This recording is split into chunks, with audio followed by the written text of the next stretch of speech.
इससे पहली वीडियो में मैंने आपको स्टूडेंट्स प्रोनाउंस शुरू किया था और उसका फर्स्ट पार्ट मैंने आपको करा दिया था, personal pronoun.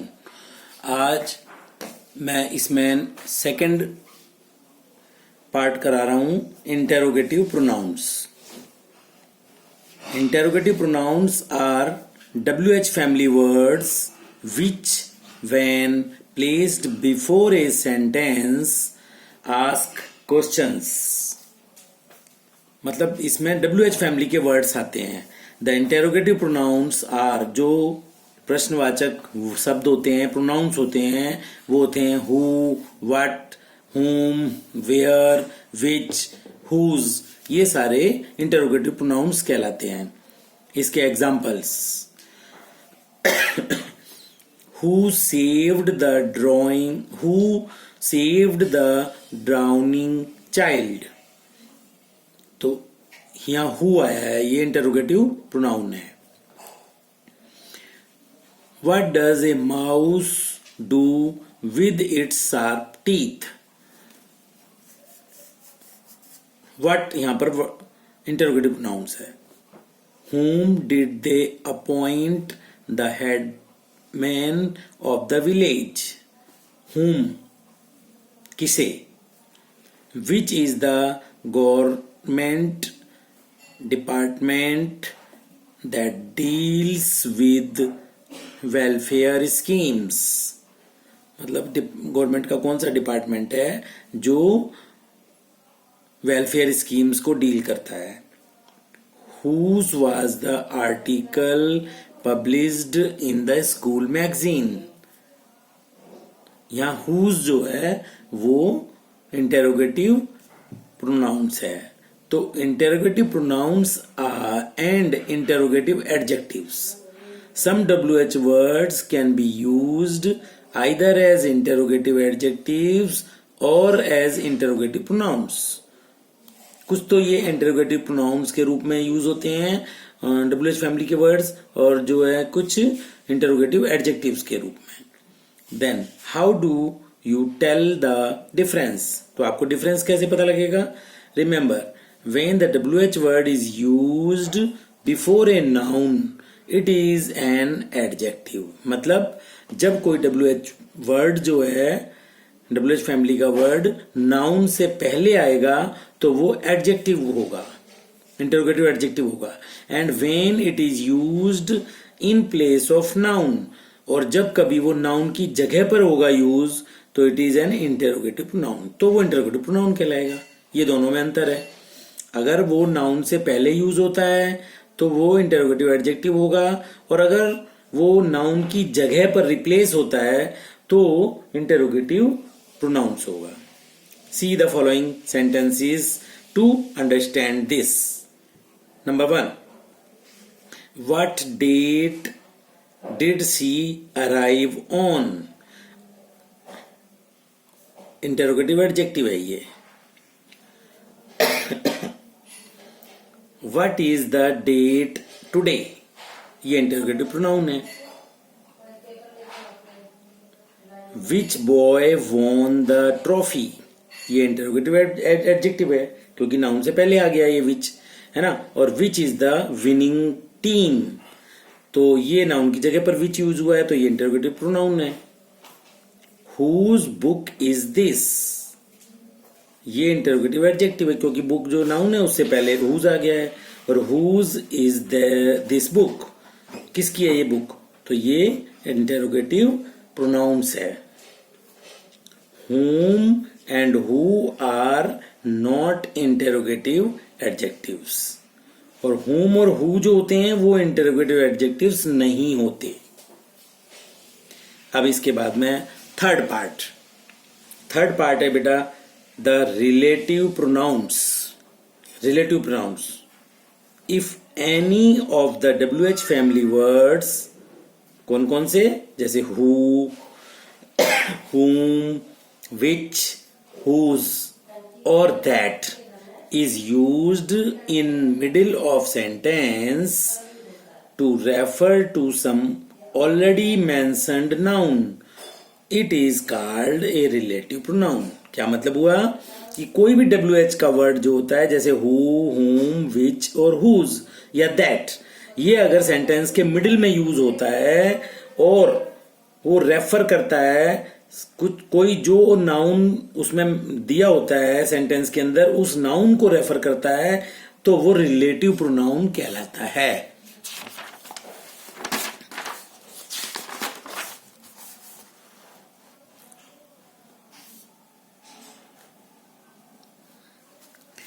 Examples: the students who came late was punished by the headmaster. अब who जो आया है वो स्टूडेंट्स के लिए आया है। The old man and the sea, which is a famous novel, is my favorite. तो ये जो है नाम है नॉवेल का, विच उसके लिए यूज किया गया है। Mister Sharma whom I invited for dinner is my neighbor, तो इसमें whom जो है वो रिलेटिव प्रोनाउन है। This is the boy whose parents are missing, तो ये बॉय के लिए जो नाउन पहले आ चुका है उसके लिए हुज जो है इंटेरोगेटिव वर्ड आया है, WH वर्ड आया है, इसलिए ये रिलेटिव प्रोनाउन है। The crowd that had a gathered to see the celebrity started thinning as he left, तो यहाँ पर दैट जो है वो रिलेटिव प्रोनाउन है। तो इन द अबव एग्जांपल्स जो हाईलाइटेड वर्ड हैं WH फैमिली के और दैट वो रिलेटिव प्रोनाउंस हैं जो नाउन की जगह पर या नाउन फ्रेज को अपीयर कर रहे हैं, उसकी जगह यूज हो रहे हैं। Next number 4, demonstrative pronoun. Demonstrative pronoun क्या होता है? जो TH फैमिली से बिलोंग करते हैं वो डिमॉन्स्ट्रेटिव प्रोनाउन होते हैं। The words which point out और indicate some noun are called demonstrative pronouns. मतलब वो शब्द जो पॉइंट आउट करते हैं या बताते हैं, इंडिकेट करते हैं कुछ नाउन्स को, वो डिमॉन्स्ट्रेटिव प्रोनाउंस होते हैं। ये कौन कौन से हो सकते हैं? जैसे दिस, दैट, दीज, दोज, और एक और होता है such, SUCH, such. Examples: this is my pen, is that your house, these are the children that live in my neighborhood, those are some fresh fruits, such are the rewards of loyalty। तो इसमें this, that, these, those और such ये words आए हैं। ये सारे words जो हैं वो डिमॉन्स्ट्रेटिव प्रोनाउंस हैं। तो demonstrative pronouns and demonstrative adjectives, the words this, that, these, those and such etc. can also be used as demonstrative adjective। मतलब ये चारों पांचों जो वर्ड्स हैं ये demonstrative adjective के रूप में भी यूज होते हैं as seen in the following sentences। Number 1, this pen is broken। तो ये नाउन तो यहाँ पर है पेन और एडजेक्टिव यहाँ क्या हो गया? दिस, ये है पेन, है ना, इसलिए ये डिमॉन्स्ट्रेटिव एडजेक्टिव कहलाएगा। Those men were soldiers, man तो नाउन है और दोज जो है वो एडजेक्टिव होगा, तो ये डिमॉन्स्ट्रेटिव एडजेक्टिव होगा those. Such gallantry is rarely scene, तो गैलेंट्री जो है वो नाउन है और सच जो है वो एडजेक्टिव है।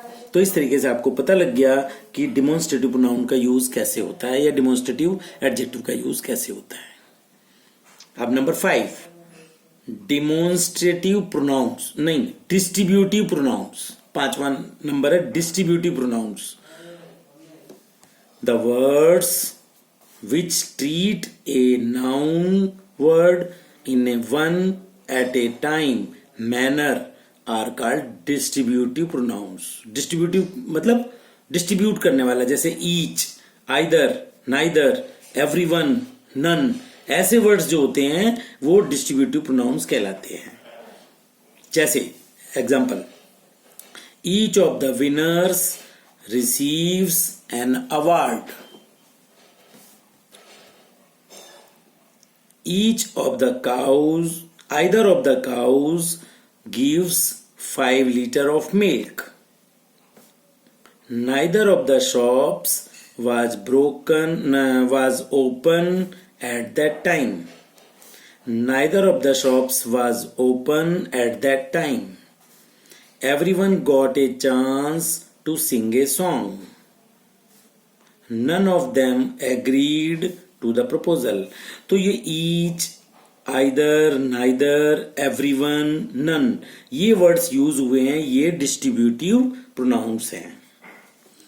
और एक 6 पार्ट आता है इसमें, रेसिप्रोकल प्रोनाउन.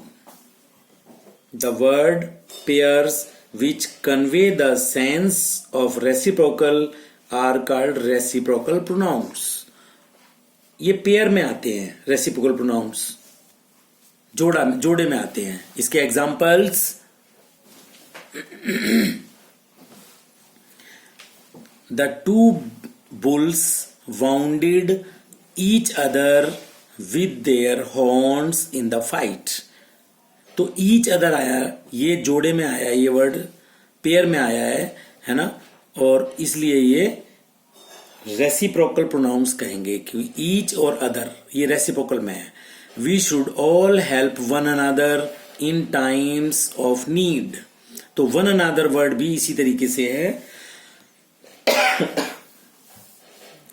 और इसका बाद नेक्स्ट पार्ट है reflexive pronouns. When pronouns like herself, himself, ourself, yourselves are used as the receiver of an action or the object of a verb, they are called reflexive pronoun.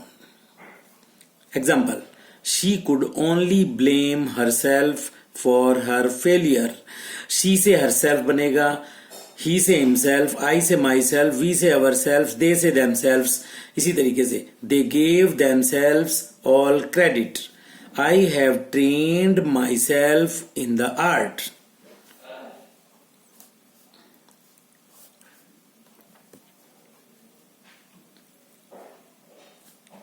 तो इस तरीके से ये reflexive pronouns हुए. और इसी में होता है एम्फासाइजिंग प्रोनाउंस. जैसे she blamed them herself. They themselves gave him all credit. I have trained them myself.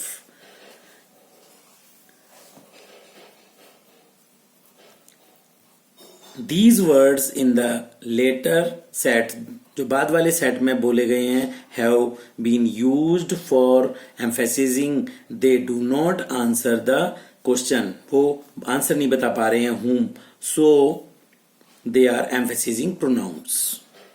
इसका एक लास्ट पार्ट रह गया है इंडेफिनेट प्रोनाउंस, वो मैं अगली वीडियो में बताऊंगा और उसके बाद में उसकी एक्सरसाइज दूंगा एक, वो भी उसी में समझाऊंगा. इसको अच्छी तरह से समझना. ओके.